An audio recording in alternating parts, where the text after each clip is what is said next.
While as tension escalates, President Sako's statement breeds the critical need for recognition of Ambazonia's sovereignty. The international community is urged to acknowledge Ambazonia's right to self-determination and support a peaceful resolution to the conflict.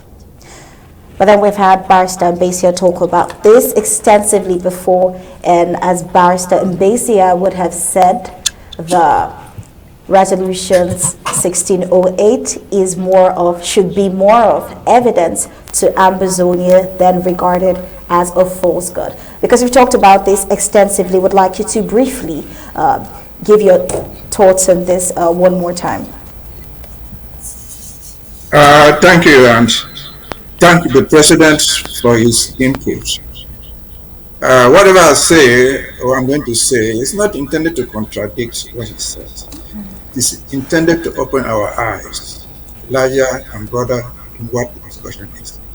And when I take this discussion on the Resolution 1608, I prefer always to leave out the names and deal with the principles that are there. I don't want to be dealing with Table Nash, where he said so or not.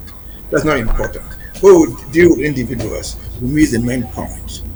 And say the President has adequately addressed Resolution 1608, but he missed something, which I should say. Because we are fighting this war, sooner or later we'll be on the conference table to negotiate. It is good that when our people go to negotiate, to talk, we should have everything on their heads. Because international negotiation is something complex. And if you miss the point, you miss it. And so, the most important thing we have talked about, I said here, that we should take Resolution 1608 not as our trump card, not as our joke, but as evidence of why we are fighting. Yeah. And so, if you take Resolution 1608, if you permit me to say this, but people must understand, and look at the Resolution 1608, the President has adequately addressed parts of it. But I said it's just, as I said before, that 1608 is a accumulation of the injustice of the international system towards Ambazonia. That's why it is evidence why we are fighting. The already says it. It is a conspiracy of the international community. But not from that angle where they start. If you see Resolution 1608, it is the resolution itself is numbered 1, 2, 3, 4, 5. But if you're numbering it 1, 2, 3, 4, 5, there's a preamble that shows how they arrived at 1, 2, 3, 4, 5. The President and most of us have ignored that preamble. That preamble is a chronology of the injustice that was done to us to arrive at 1605, at 1608. And my fear is this, which is cautionary. If we insist on that line alone, we might get to somewhere where we do not intend. And this is why, listen to me carefully, we might get to somewhere where we do not intend. Unconsciously. This is why we'll get there. Let us just take 1608, the short one-page part of it, which is numbered, and I'll show you how we'll get to the wrong spot. It says, it declares, 1, expresses its congratulations to the plebiscite committee and their staff. Those who organized the plebiscite, they did a good job. You and me are all agree. If it took place, it was well done. We agree with that. We have no problem with that. Then it goes to 2 and says, because the plebiscite was so good, what was the plebiscite? The plebiscite was choosing to get independence by joining other Nigeria or joining Cameroon. I said, because the plebiscite was so good, they endorsed the results. In other words, they now accept the results of the plebiscite. We seem to agree with that. The results of the plebiscite that Southern Cameroon has agreed to join Nigeria. We have no dispute there. We agree with that. But we've looked at Sorry to interrupt you, but we've looked at this resolution 1608 in depthly. You've given your very detailed analysis. I mean, I reminded you of the very one thing that stuck out, talking about using the resolution 1608 more as an evidence than what Tibonar described it as a false god. That's part of what you've said before, amongst a whole detailed information on the resolution 1608. In brief words now, would like you to talk briefly on the aspect where the president talked about the tripartite meeting. If you can do that briefly, so we get on to the next report. I was coming there. I was coming to land actually. Briefly, thank you. Tripartite, everything. Let me just say, for example, it has 5 paragraphs. We seem to agree in every paragraph. Southern Cameroon will get independence on the 1st of October upon joining Cameroon. We agree that's what he was said. But he added paragraph 5.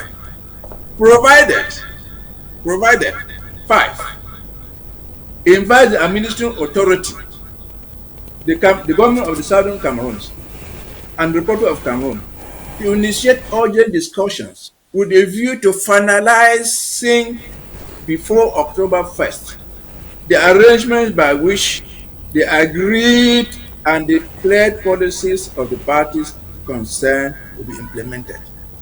The tripartite was to discuss the formalities for implementing the agreed intentions and policies in advance. What was the agreed intention? You remember that Ahidjo as Prime Minister had gone to United Nations in 1959 when the discussion started and said, okay, if you join us, fine, we are going to be a federation.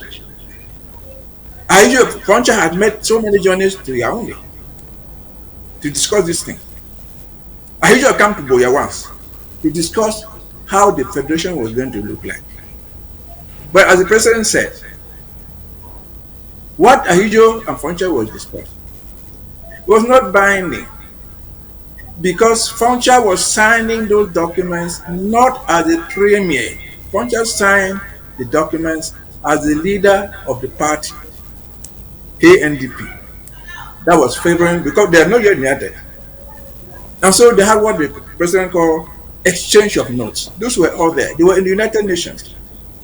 Because they are not agreed on the fight, because they asked Frontier, the Privacy Commissioner asked Frontier, why are you signing this thing not as a premier?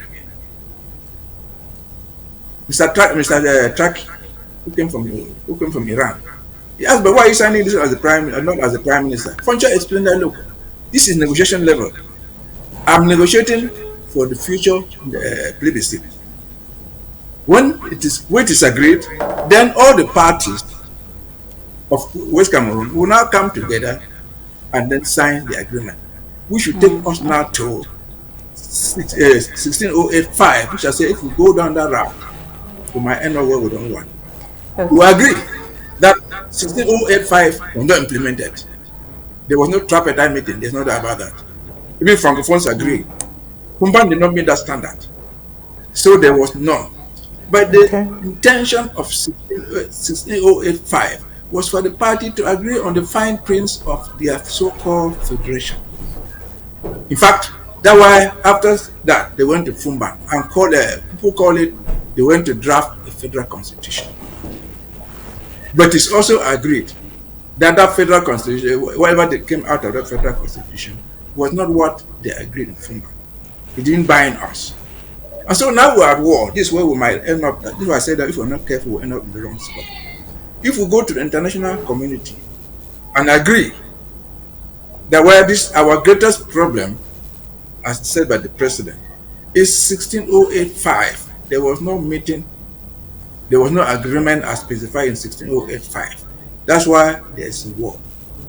Yeah, and they will agree on that. Right. Their politicians agree on that. Kamto agrees on that. They believe that what happened in Fumban was wrong.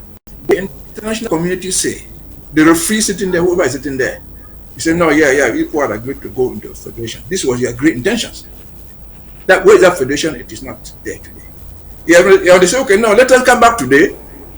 As we speak right now, they say, let us go back to the drawing table and draw a new constitution, a federal constitution. That's what politicians in this country are saying. You and me are saying that we don't want a federation anymore. We want independence. So if we narrow this into 16085, we end up pinned down on a federation because the tripartite did not take place. The federal constitution was not drawn. That's agreed. And they agreed that because even the constitution was not signed by Frontier, was not ratified by the West Cabinet House of Assembly. So there was no federal constitution. There was no agreement to implement how to implement the previously agreed intentions of the people, which intentions were to form a federation. So that argument will narrow it down to the fact that they did not agree on the specifics of Yeah, well, as federation. the president said, there was Yes, indeed so a lot of it will take butchery us, let vis-a-vis me the learn, it resolution will take us to 1608. negotiating for a federation because that is our anger now. If we just end it there, we're angry that 16085 was not implemented. We was meant to work out the details of a federation. And so we don't want, to me, I don't think we should narrow ourselves down to that issue. We should narrow ourselves, we should expand ourselves to the global injustice that was done to us, as enunciated in the preamble of 16085, which would have entitled us to have our own independence. And as I said, in 1959, when they were passing a resolution approving the plebiscite, there was already a government in Boya, headed by Frontier, with ministers. Why would they order a plebiscite and ask Frontier to dissolve his government? To go and join somebody's government in East Cameroon, or to That's go and join simple, somebody so. in Lagos? So that is the point I've said. If we took that way, we You know, narrow ourselves. Barrister Ambazonia here.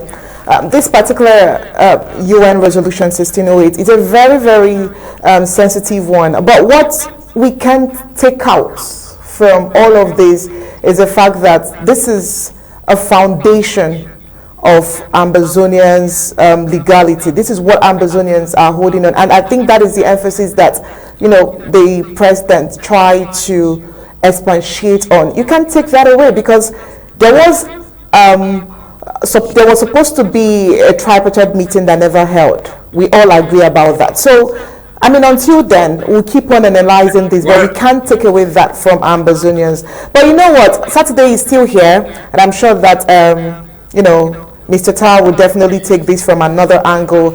Yourself, Barrister Fru, it's a time we all come together and analyze, agree and disagree again. But for now, we have this very, very sensitive issue. We're running out of time. Horizon will soon be on. We have this very sensitive issue about education. No, let me learn. If you have to bring me here, let me finish my point. If I make only one single point, it is important Okay. to make the point. All right, briefly, I've never said that we should ignore 1608.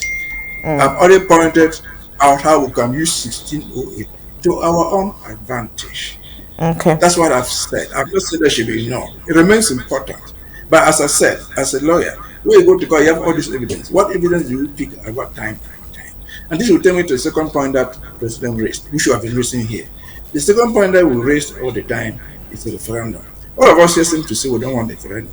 I've said these are educational issues. But the President says, and all of us agree, that this thing will end up somewhere on the negotiation table. Obviously. It is not because you don't like something that will not come out there. This is homework. I'm just giving this as homework. So I was suggesting, which I think is not the right thing, to say if we go to that conference table tomorrow, and somebody will say, well, can we resolve this thing with the referendum? Are we going to walk out? I said, because we don't want the referendum, let them walk out of here. Because we all agree there should be no referendum. I also agree that. Are we going to walk out? Certainly we're not going to walk out. So the best thing for us to do is, as homework, reflect. If this issue of referendum were to come up on the discussion table for negotiation, what is our best response? If we don't reflect on this, our delegates, I don't know who they will be coerced. If we can't out there, they'll say, well, we did not agree on the motion, you will back out, you close the conference. That's not good.